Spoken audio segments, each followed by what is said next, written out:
Naku po mga kababayan, huli sa CCTV camera si Madam Laila de Lima. Naku po, gumapang pala ito kay Madriaga sa kulungan. At ang kanilang script ay wasak na nga raw po mga kababayan. Naku, kaya itong pinaggagawa nila ngayon kay BP Sara mga kababayan ay isa nga bang katramahan lang? Naku po mga kababayan. At ex-ombudsman Samuel Martires kumanta na, binutata itong kasinungalingan ni Madriaga. Naku po mga kababayan, abangan natin yan mamaya. Pero eto muna mga kababayan, pansinin muna natin itong pagpapasikat na naman ng ating Pangulong Bongbong.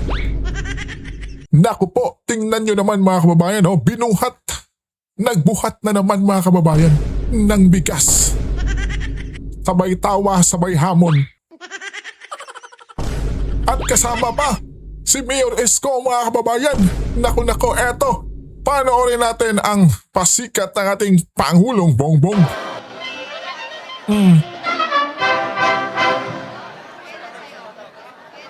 Yung!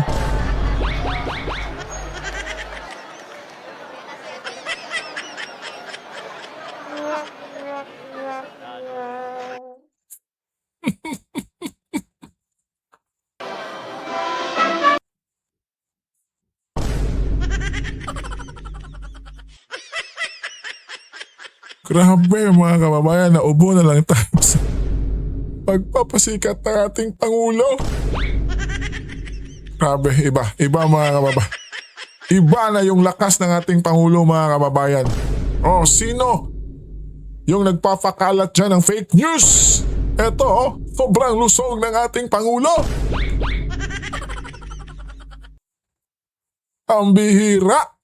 Anong masasabi mo dito kabayan? At eto na po mga kababayan, bar exam comparison nilabas na. Sa mga nagsasabi diyang bobo si BP Inday, ay eto na, tingnan nyo lang mabuti. At sa mga kakampings dyan na talagang ini-flip nila si Mama Lene na ang tali-talino raw kumpara kay BP Sara. Eto, tingnan nyo itong bar exam comparison na to. At itong si Madam Riza na grabe magpasikat mga kababayan, ay eto, tingnan nyo yung comparison. Magsimula tayo kay Madam Riza mga kababayan ha. Not a lawyer, no law degree. At kay Mama Lene, passed on second take, passed on second attempt. Samantala, yung kay BP Sara mga kababayan, passed on first attempt.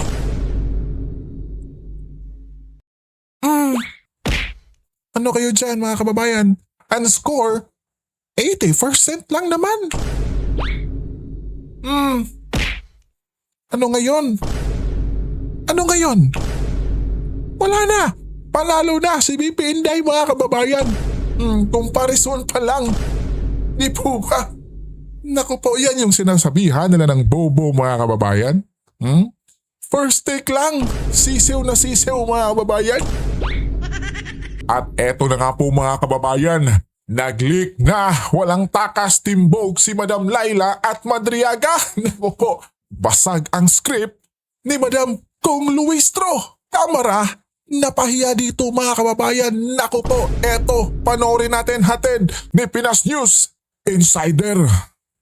Ito ang balita ngayon. Yep. Trending at pinag-uusapan ngayon sa mundo ng social media. Ang di umano'y balita, sadyang tunay talaga na walang lihim ang hindi mabubunyag at walang baho ang hindi aalingasaw. Kapapasok lang na balita sa ikinasang pagdinig ngayong araw ng Kamara sa pangunguna ng chairman ng House Committee on Justice, Chairperson na si Gervie Luistro, ay tila huli mismo sa sariling bibig ni Laila de Lima at tila umamin na di umano'y gumapang pala ito sa kulungan o binisita at kinausap ang kontrobersyal na bagman umano si Vice President Sara Duterte sa kulungan bago ang ikinasa ngayong impeachment proceedings laban kay Vice President Sara Duterte sa Kongreso. Di umano'y script ni Laila de Lima at bagman na si Ramil Madriaga, tila booking na booking at di nakaligtas sa mata ng taong bayan. Pero bago ang lahat, kung bago ka pa lamang sa aming channel, please huwag kalimutang mag-like, subscribe at i-click ang notification bell para mas maging updated ka pa lalo sa lahat pa ng bagong video na i-upload namin. At eto na nga mga kababayan, tila pansin nga ng ilan sa ating mga kababayan na huli mismo sa sariling bibig ni Laila de Lima ang tila pag-amin nito na tila gumapang at binisita sa kulungan ang kontrobersyal na di umano'y bagman ni Vice President Sara Duterte. Bago pa man ang ikinasa ngayong impeachment proceeding ng Kongreso laban kay Vice President Sara Duterte. Sabay-sabay nating panuuri ng full video. I think it was later part of November or a few days after November 17. I don't exactly remember the time or the exact day. Ay meron daw pong gagawin o ginagawa na sworn affidavit si Mr. Madriaga tungkol sa mga nalalaman niya tungkol kay VP Sara and also sa pamilya ng Duterte. Of course, I was curious, but I told Attorney Palad na gusto ko na munang makita yung sworn affidavit na yan tungkol sa sinasabing marami siyang alam tungkol sa kay VP Sara at ng pamilya Duterte. So true enough, I received this, an affidavit, a copy of the affidavit. Sige And po, I didn't madam. realize that this affidavit which I received then is also an original copy. I just realized it a few days ago when I was reviewing this. I was given pala, binigyan ho pala ako ng original copy ng affidavit. This was executed November 29, 2025, the contents of which are exactly the same as those attached as Annex A ng Sabalia et al. And Cabrera complaint. And then, lumabas na rin po ito sa social media after November 27. So naging lalo po akong curious and interested. So I decided to go and see him. And it happened in December 8, 2025. Yun na nga po mga kababayan, no? Pinuntahan pala talaga ni Madam Laila D itong si Madriaga. Sinigurado mga kababayan, no? Talagang ginapang talaga ni Madam Laila. Duly recorded in the BJMP facility. So I talked to him. He was accompanied then, or the lawyer, Attorney Palad, was also there. Ang pakay ko po ay Ano? para lang alamin yung laman ng kanyang affidavit. Ang pakay ko was to clarify. Ang pakay ko nga parang naging devil's advocate po ako noon. I was asking probing and searching questions para matest yung Devil's advocate mga kababayan? Grabe ka naman, Madam Laila D. Ha? kanyang credibility. Now, wala po akong dinagdag sa affidavit na to. Wala Where? Where? po akong binago sa affidavit na to.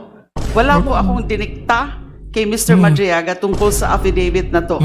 Ang ginawa ko lang po, Ano po, nung madam? December 8, tandang-tanda ko po kasi holiday po yan, Immaculate Conception.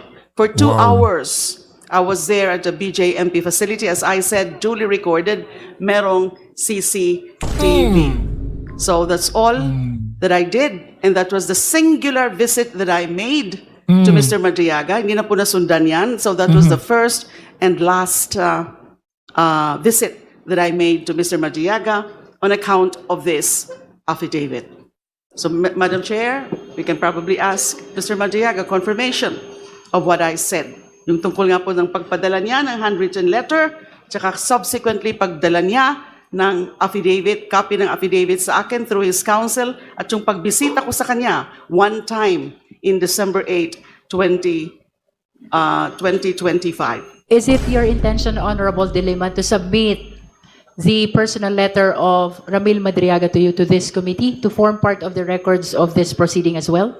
Yes, Madam Chair, only that I can only give to the No. committee or submit to the committee photocopies of this. Photocopy of the handwritten Yes. letter, because this is the original, a 4-page letter. So long as you confirm that the photocopy is an exact and faithful reproduction of the original. Yes, yes, Madam We Chair. take note of that Thank you. confirmation. This is exactly the letter I received. So may we from Mr. confirm Madriaga. from Ramil Madriaga? confirm? Just to conclude the disclosure of Honorable De Lima, having sent that letter and the original affidavit to Congresswoman De Lima, maaari ho ba namin kumpirmahin sa inyo ang inyong pagkapagpadala ng sulat at original na affidavit kay Honorable De Lima?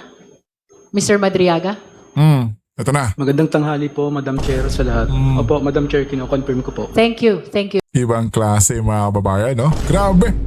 Ginapang pa talaga ni Dilima itong si Madriaga, kabayan, no? Di ba? Oh. At inunahan niya na tayo mga kababayan na wala siyang di umanong dinagdag or binawas sa mga salaysay ni Madriaga. Ikaw kabayan, naniniwala ka ba? Di ba? Tapos mga kababayan, di ba, itong si Madam Laila ay pinapasabwina pa itong si Trillanes. Gustong papuntahin ngayong next hearing mga kababayan. Dahil di uno, may malaking pasabog to. Ako po mga kababayan, ibang klase, no? Di ba? Grabe talaga sila gumawa ng paraan mga kababayan. Di ba? Itong si Trillanes, wala na to eh. Wala na tong pwesto sa gobyerno. At eto, sumausaw pa din mga kababayan. Di ba? Ay grabe, kaabang-abang kung ano na naman itong naku po, pautot ni Trillanes ngayong next hearing mga kababayan, no? Laban kay VP Sara. Pambihira talaga mga kababayan, no? Di ba? Gagawin at gagawin nila lahat para lang itong si VP Sara at ang mga Duterte ay naku po, tila ba'y yung pangalang Duterte ay gusto nilang burahin or mabura na nga ng tuluyan mga kababayan. Di ba? Grabe. Wala na eh. Tila wala na to sa ano mga kababayan, no? Wala na to sa law natin yung pinagagawa nila. Di ba? Tila yung kinadilima mga kababayan at Trillanes ay tila ba'y namumuong galit mga kababayan. Diba? Sa mga Duterte. Dahil alam naman natin na itong si Dilima mga kababayan ay ipinakulong to ni Tatay Digong. Di po ba? At yung si Trillanes mga kababayan ay di ba initsapuera ni Tatay Digong noon. Dahil di ba gusto ni Trillanes na kumampi sana kay Tatay Digong noong mga nakanaang eleksyon mga kababayan. Pero tinanggihan ito ni Tatay Digong. Kaya pagkatapos, naku po, lagi nang tumatahol mga kababayan. Di ba? Yan yung istorya niyan mga kababayan kay Trillanes. At syempre, lalong-lalo na itong si Ridon mga kababayan. Di ba? Na huling-huling nagbabakasyon lang. Kaya, tinanggal sa pwesto mga kababayan ni Tatay Digong noon. At itong si Luistro mga kababayan, alam naman natin na may malaking utang to kay VP Sara, di po ba? At yung kanyang asawa ay itinago pa nung panahon ni Tatay Digong, di ba? Oh. Di ba? Kaya yung pinapairal nila ngayon mga kababayan ay yung galit nila kay Tatay Digong. Wala na yung pinagsasabi nila na taong-taong bayan mga kababayan. Wala. Wala yan. Pansariling interes mga kababayan, klarong-klaro. Di ba?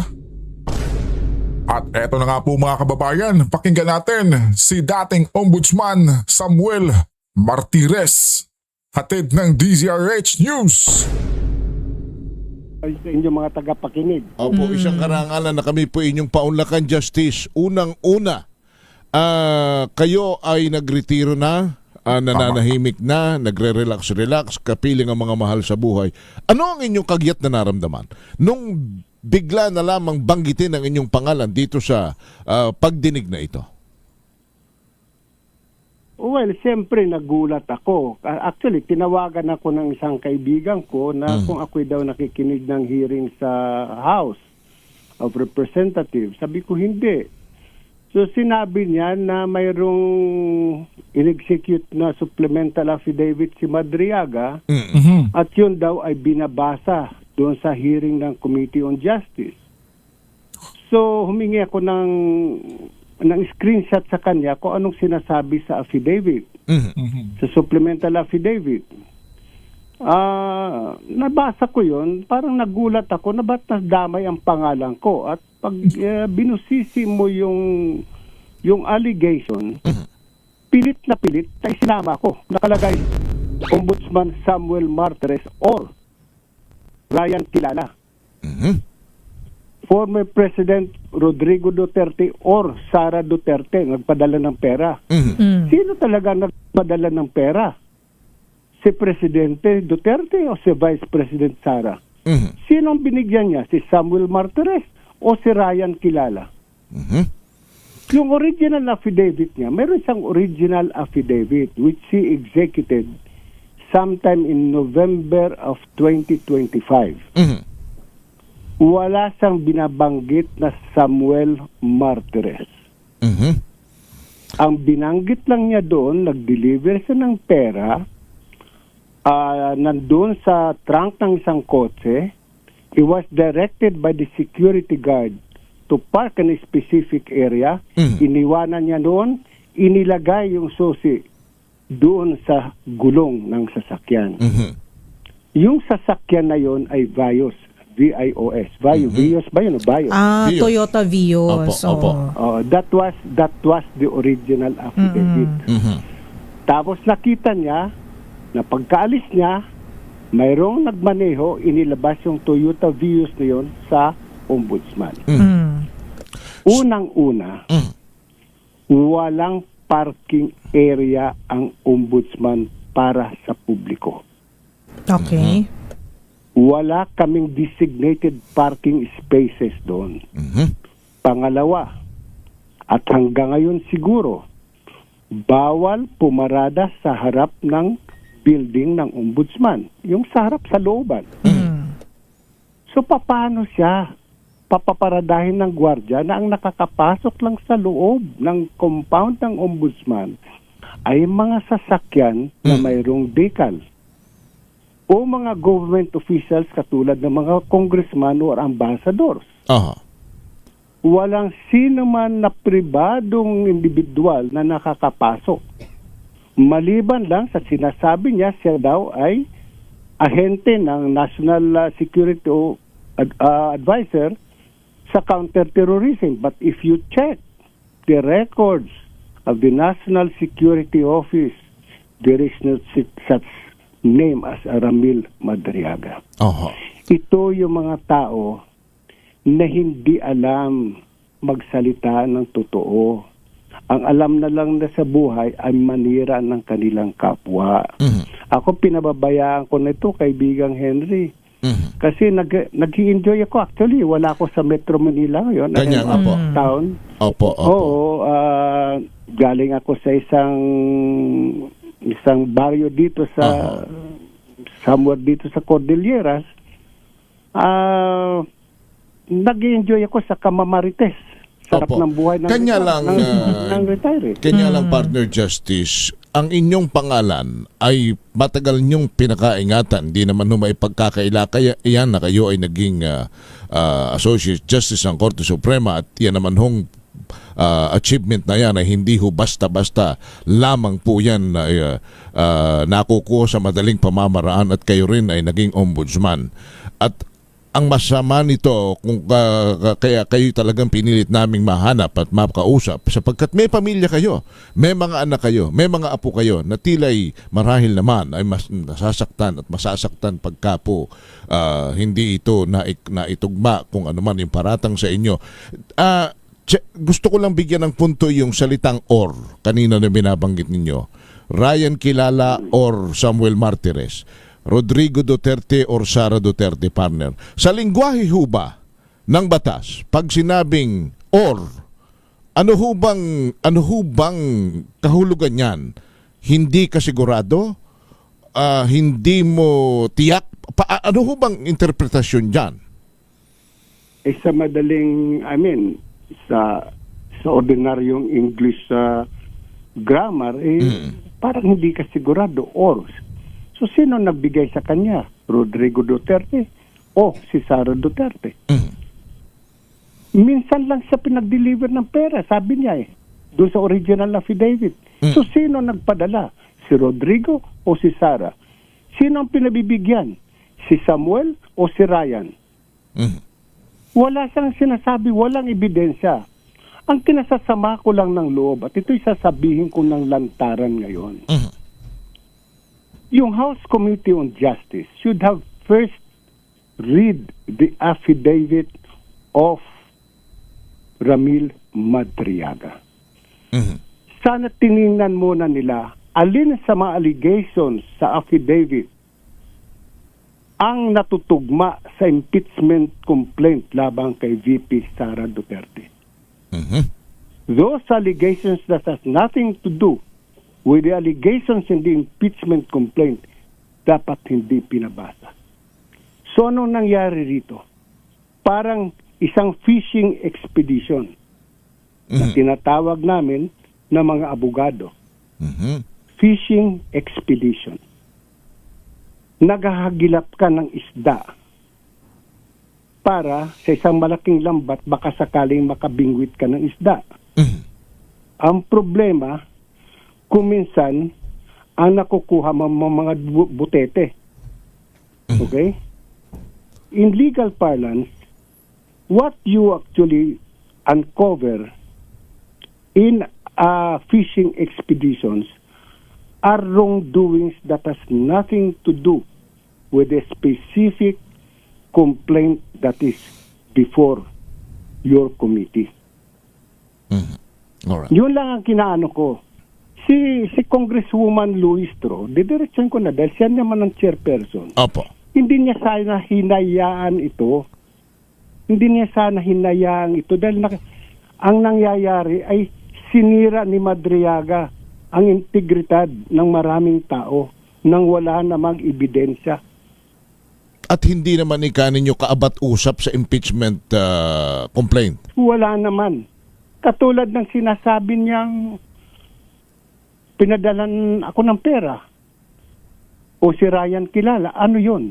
Regalo? O bribe? Walang sinasabi. Opo. Alam naman ng buong mga sa legal profession at kahit sa labas ng legal profession, sa mga pinagsilbihan kong husgado, mula nang ako'y RTC sa La Union, hanggang sa nagsandigan bayan ako, hanggang umabot ako ng Supreme Court. Siguro naman wala kayo nababalitaan na ako'y tumanggap ng isang boting Coca-Cola or isang Skyflakes in consideration of a case. Okay. So given that... Siguro naman wala kayo narinig na si Martires ay nanghihingi at tumatanggap. Opo. Hindi po. Kontento po ako sa yung kahirapan ng buhay. Ang tingin ko lang dito sa nangyaring ito, dito sa sinasabi ng House Committee on Justice, exploratory hearing, diba? Para silang nagkakandak sila ng further clarificatory hearing. In legal parlance and among investigators, when you conduct a clarificatory hearing, you limit your questions to the complaint that is filed before you. You limit your questions to the evidences that are on hand. Opo. You do not call other witnesses or gather other evidences that are not included in the complaint. For that would be already acting on behalf of or taking the cudgels for the complainant. So dito, sinong complainant ngayon? Parang lumalabas dito, pagpatawad ako ng mga miyembro ng Committee on Justice kasi karamihan doon kilala ako. Opo. Karamihan doon ay nagkaroon ako ng ibig sabihin opisyal na trabaho sa kanila. Pagpatawad nila. Pero nangyari dito, parang ang nagiging complainant dito pagdating ng araw will become the Committee on Justice and not the ones who really filed that impeachment complaint against the Vice President. Okay. So, at least... Sa akin, itong nangyari na ginawa ni Madriaga, insulto ito sa aking kahirapan. So, Sabi mo nga, kaibigang Henry, Opo. matagal taon na hinalagaan ko ang aking integridad. Matagal na taon na ako'y naghirap ng kahirapan. Ngayon nagtatamasa ako ng kahit papano ng fruits ng aking retirement. Sisirain mo pa yon, iinsultuhin mo pa ako.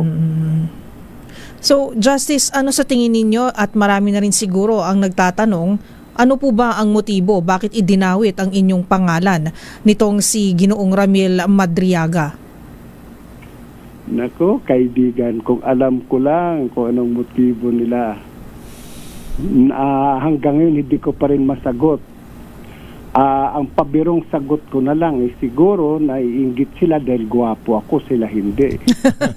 Gano'n na lang yung mga para kasi alam mo, Karen, pag ako'y nagalit, sila'y tumatawa eh. Pag ako'y nagalit, di ba, tataas blood pressure ko, di ba?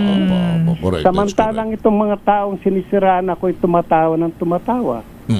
So bakit hindi na rin ako tumawa? Kaya mamasyal ako na lang, di ba? Opo. Sa katotohanan lang, kanina lang habang ako'y pauwi, naglalakad, biglang may umano sa akin at nakipag-picture dahil sabi niya, alam nyo, isa ko sa mga tagahanga nyo, nakakataba ng puso yun. Dahil alam nito mga tao ito na sabi ko, yung pinagsilbihan kong mga, na wala akong ginawang kalukuhan sa buhay ko. Opo. Okay. Pero given nga po na inilutang na po ang inyong pangalan, ano po ba ang inyong magiging desisyon sakaling ipatawag naman po kayo sa House Committee on Justice? Kayo po ba ay willing na pumunta at magsalita? Well, why not? If they will seek for my opinion, but ganun sinasabi ko, sana itigil na nila yung sinasabi ng clarificatory hearing because it is resulting in a fishing expedition. And I think Chairperson Luis Tru understands what I'm talking about. A fishing expedition is not, kumbaga sa it's looked upon with disfavor kasi parang naghahagilat ka lang ng ebidensya para ibin mo ang isang tao. Opo. Ang nangyayari, sinisiraan mo naman yung ibang tao bago mo maabot yung iyong ma-attain yung iyong objective. Hindi naman maganda yun. Diba? Okay, Justice, ang parang pinalalabas po rito ay talagang si Ginoong Madriaga ay lubos at lubha ang pagtitiwala ni dating Pangulong Rodrigo Duterte at ni Vice President Sara Duterte para ang isang ombudsman ay ipagkatiwala sa kanyang mga kamay at ang pagdi-deliver ng pera ay iiwanan na lamang sa isang parking lot. Ito hubay. Does it make sense? I'll go straight. Does it make sense? Of all the people na na-meet ko sa buhay ko mula ako estudyante, the smartest of them all is Rodrigo Roa Duterte. Hindi masalita, pero ginagawa ka agad. Nung siya naging presidente, alam natin lahat sino yung malapit sa kanya at katiwala niya. Yan ay walang iba kundi si Senador Bongo. Diba? Siya ang pinakatiwala ni Digong. Sumunod si Medjaldia na tinuturing natin, kinikilala natin bilang best friend ni Presidente. So kung ikaw si Presidente Digong, bakit hindi mo na lang sabihin kay Bongo, Bong, bigyan mo nga ng pera yan si Martires. Padala mo ng 10 maleta, di ba? Bakit pa iuutos mo sa iyong katulong, sa iyong driver? Diba? Para At saka, okay, marami kaming common friends si President Duterte dahil pareho kami galing sa San Beda. Ang dami naming common friends. Bakit hindi yun ang tawagin niya? Sana tinawag niya halimbawa yung dating chairperson ng PAGCOR, Fred. Kaibigan mo si Sammy. Bigyan mo ng pera to. Ito yung pera. Eh, ang problema ay yung sinasabi ni Madriada, ilang milyon ba yun? 35, binabanggit niya. Oh, 35. Pero yung 35, one time na binigay niya. Opo, So, opo. sino binigyan niya? That was in the original affidavit. And even in the supplemental. Saan ako pumasok na picture? Kaya pilit na pinasok ang pangalan ko eh. Kung sino man yun, pinagsasadyos ko na lang, Henry. I am always reminded, pasensya na kung ako'y medyo tatalawas ng kaunti, but I'm always reminded of that first day in the novena of the Divine Mercy na sabi ng Panginoon kay Sister Faustina, bring to me all mankind, especially all sinners. Kaya pinagsasadyos ko na lang sila lahat. Gusto lang sirain ako, let him go ahead. In the meantime, let me just enjoy also my life. Pakipag-usap sa mga kapareho kong mahihirap, makipagchismisan sa katulad mo, kay Deo Macalma, kay Arnold Clavio, yun lang naman. Diyan naman, masayang buhay ko na dyan. Chismisan Pero talaga, ako, Justice. ng pera. Una-una, Marites. ba't ako bibigyan ni Digong ng pera? Isa tagal ko na nakilala si Digong eh. Nung estudyante yan, nakikita ko yan. Ang alam ko, sigarilyo lang, nasa medyas pa eh. Pero, Nung estudyante kami noon, kasi kulang sa pera. So, ang sigarilyo mo, ilalagay mo sa medyas mo. pero Justice, ang inyong pagkukwento ay, yun nga po, law school days pa lang po, ay kakilala nyo na po si dating Pangulong Rodrigo Duterte. So, nakikita po natin, meron po tayong ideya kung ano po yung klase ng relationship ang meron kayo. Pero, ito nga po, ano po ba yung nais na ipinta naman nitong mga alegasyon na ito? Given na naging Pangulo nga po si Pangulong Digong, and then kayo po ay naging ombudsman. At sabi nga ng partner ko kanina, pinagtrabahuan niyo po ang inyong pangalan. So after this po, ano po ang inyong plano aside from ipapasa Diyos niyo po? Pero ang pangalan po ay sa inyong palagay nadungisan na po. Ano po ba ang mga susunod po na inyong hakbang na planong gawin? Alam mo, Karen, naniniwala pa rin ako that you can never destroy a good man. Kahit anong gawin mo panimira sa iyong kapwa, lilitaw at lilitaw pa rin ang katotohanan. Okay. Pabalikan ko lang ng sandali si Presidente Digong.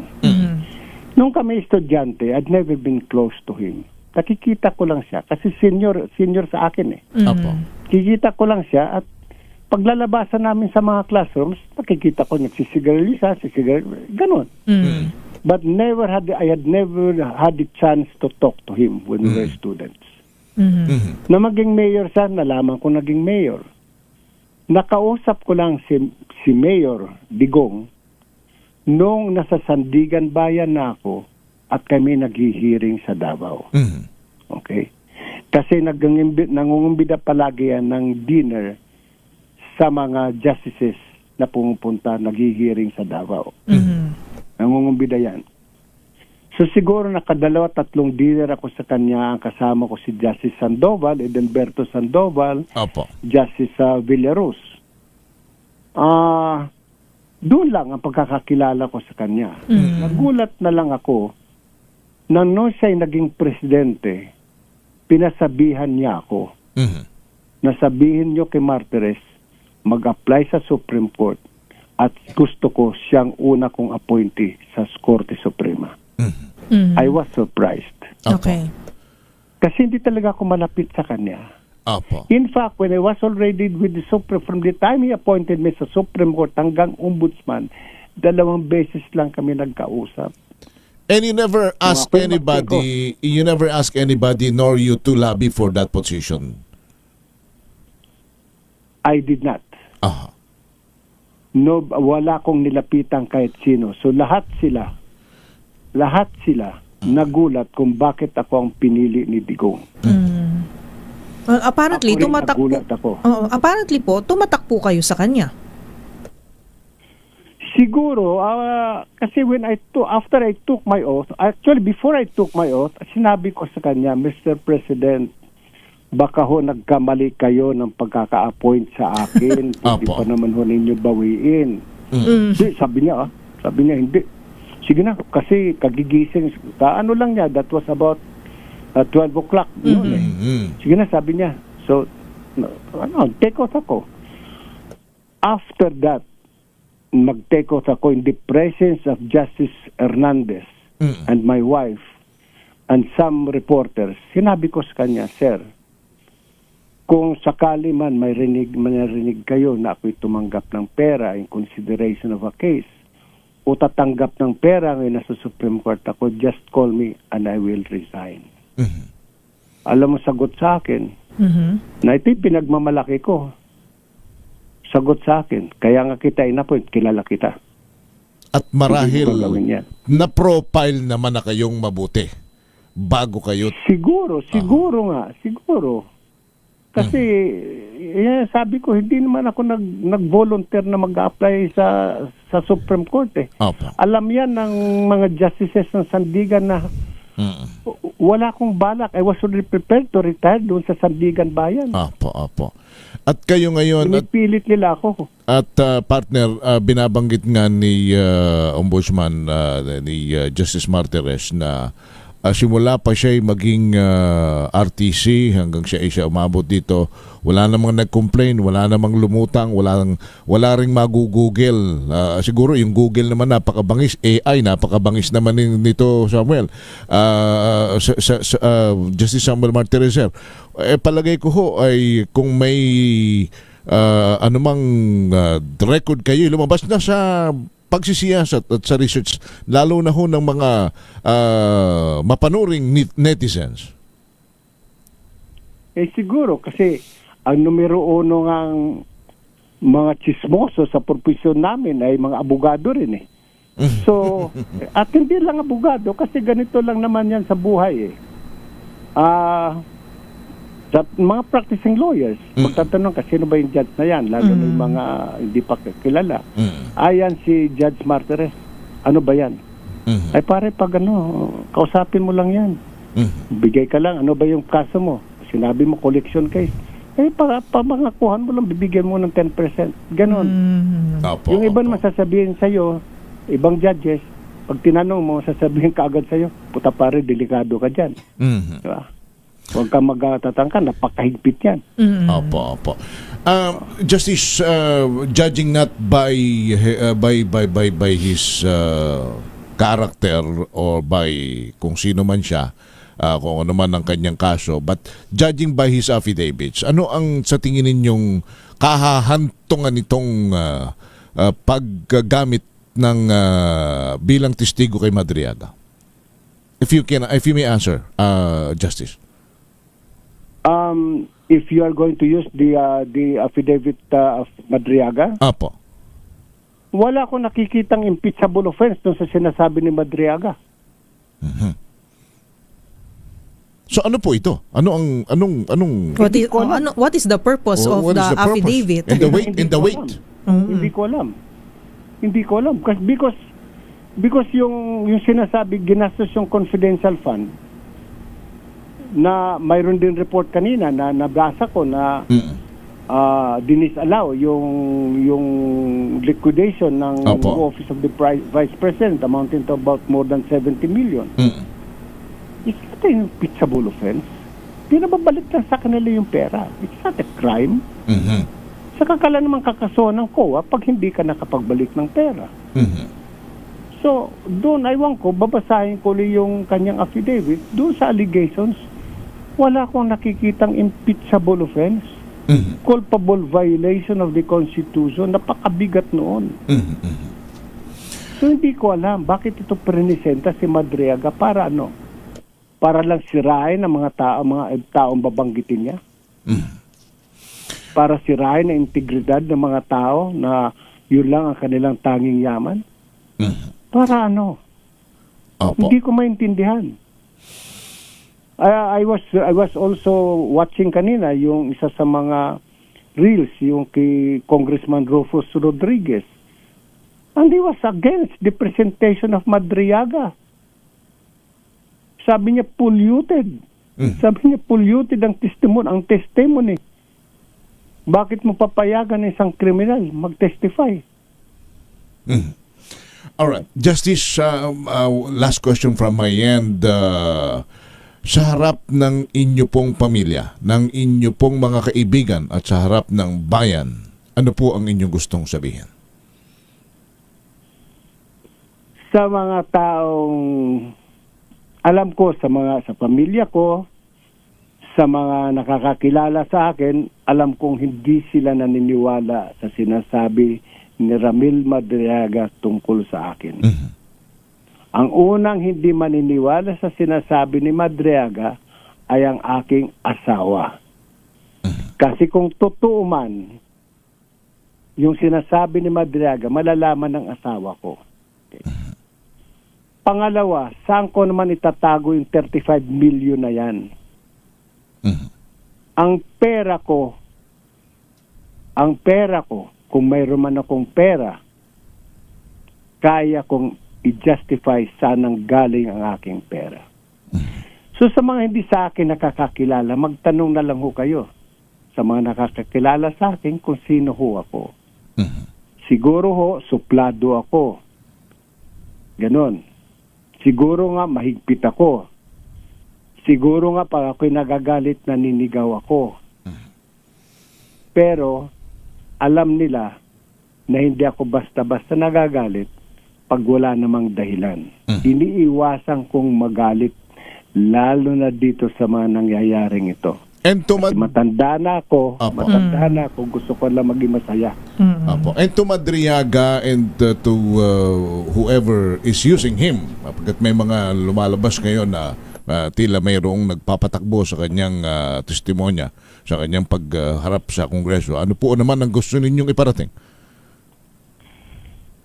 Sana si Madriaga at kung sino man ang kanyang handler, ay sana mabuksan ng Espiritu Santo, ng Holy Spirit, ng kanilang damdamin, ng kanilang isipan, na wala silang ginagawang kabutihan sa kanilang ginagawa. Na hindi maganda sirain mo ang iyong kapwa o manira ka ng iyong kapwa. Diba? Yun yung dapat matuto sila magsalita ng katotohanan. Hindi yung may nagsabi nga sa akin, evil men would not know what heaven is all about. Lahat naman tayo gusto natin magbuting buhay, di ba? So evil men ay hindi alam kung anong katotohanan. So pakiusap ko lang kay Ramil Madriaga ay siguro mag-isip-isip ka. Huwag kang basta nakikinig doon sa iyong handler, kung sino may handler mo, sino man nagdidikta sa'yo. Ang tingnan mo iyong sarili, kung totoo ang iyong sinasabi o hindi. Ngayon, kung sa tingin mo, ang mga sinasabi mo ay totoo, siguro patingin ka sa psychiatrist, you might be suffering already from delusional nakakaroon ka na siguro ng delusions dahil sa pagkakakulong mo. Kaya naniniwala ka na yung mga sinasabi mo ay totoo. Pakiusap ko lang sa iyo, Ramil, pakabait ka lang dyan sa kulungan, matuto kang magdasal, matuto kang magsabi ng totoo. At matuto kang magsabi doon sa nagdidikta sa iyo na tigilan na yung masama. Bagong buhay ka. Apo. At yun na nga po mga kababayan, no? Pambihira. Itong si Madriaga, nandamay pa mga kababayan. Ininamay pa itong si dating Ombudsman Samuel Martires. Kaya naman mga kababayan ay, nako po, agad pumuelta. Binutata itong si Madriaga mga kababayan. Di ba na isa itong sinungkaling kumbaga. Pambihira. At syempre mga kababayan, yung impeachment ni BP Sara ay naku po, talagang walang kwenta mga kababayan, no? Di ba? Ika nga ni dating ombudsman, di ba? Ang bihira talaga mga kababayan, no? Nako. At yung kay Dilima, kabayan, talagang ginapang pa. Itong si Ramil Madriaga, kabayan. At nako po, yung si Trillanes ay di ba ipapasampi na pa nila, mga kababayan. Nako, para yung drama ni Madriaga ay patotohanan ni Trillanes, mga kababayan. Kung baga. Di ba? Alam naman natin na yung si Trillanes, mga kababayan, ay laging bida-bida. Di po ba? Kaya pinapasampi na ni Dilima. Di ba? Para makapunta sa kamera, mga kababayan, kahit itong si Trillanes ay wala ng pwesto sa pamahalaan, mga kababayan. Di ba? Kasi talo to. Pero ngayon, gustong bumida ulit. Nako po, mga kababayan. Tatakbo pa ba tong senador ngayong 2028? Kaya pasikat na namang overload itong si Trillanes, mga kababayan. Di ba? Grabe. Di ba, mga kababayan? Grabe na yung exposure di ba? Ni Trillanes, mga kababayan. Sa pagpapakulong ni Tatay Digong, may kinalaman rin siya. Di ba? Lahat na lang, mga kababayan. Di po ba? Baka may balak din to, mga kababayan. Natatakbo ulit sa pagka-senador ngayong 2028. Itong si Trillanes. Di ba? Nako. Ikaw, kabayan. Anong masasabi mo sa nangyayari ngayon? I-komento nyo lang sa baba at pag-usapan natin yan, kabayan.